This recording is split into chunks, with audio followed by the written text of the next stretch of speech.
Mga pagkain makakatulong sa immune system.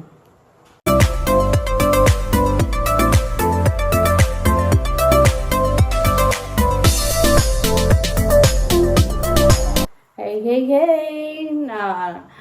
Magbabalik si Juliet Alcera, ang inyong ka-health tips at ang inyong ka-organic living.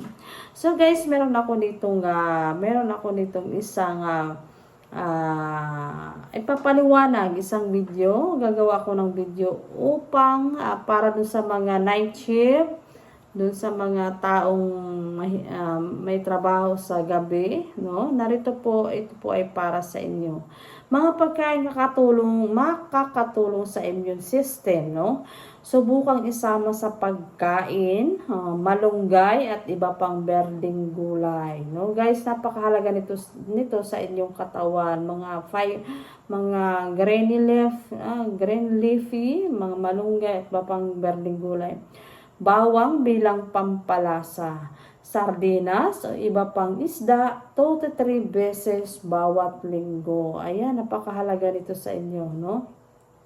Saging, oatmeal, itlog, mga prutas na may vitamin C. So, napakahalaga niyan na sa atin, no?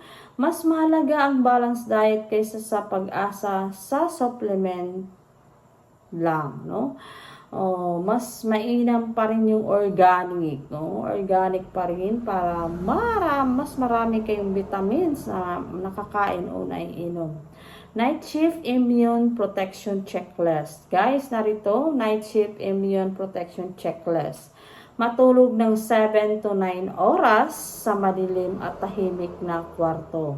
Gumamit ng blackout curtains o sleep mask. Kumain ng balanced meals kahit panggabi ang schedule. Uminom ng sapat na tubig buong shift, no? Para hindi ma-dehydrate. Maglaan ng oras para sa regular na ehersisyo, no? Magkaroon ng kaunting sun exposure kapag may pagkakataon. Yes. Ang pagbilad sa araw, guys, 6 a.m. to 7 a.m. ay napakahalaga pa rin.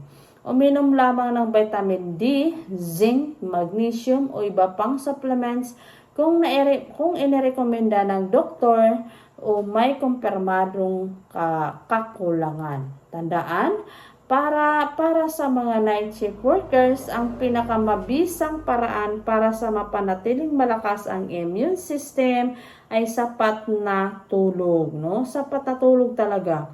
Tamang pagkain, regular na paggalaw ng katawan at maayos na stress management. Ang supplements ay maaaring makatulong sa ilang tao pero hindi nito mapapalitan ang healthy lifestyle.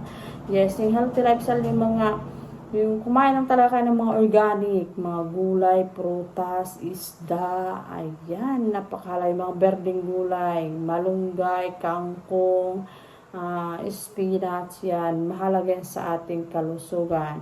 So, yan lang guys, binigay ko sa inyo ang checklist ng night shift para dun sa mga may taong night shift. Ito ay napakahalaga sa inyo. Huwag nyo pong baliwalain ito, no? So, napaka-importante. So, yun lang. Bye-bye!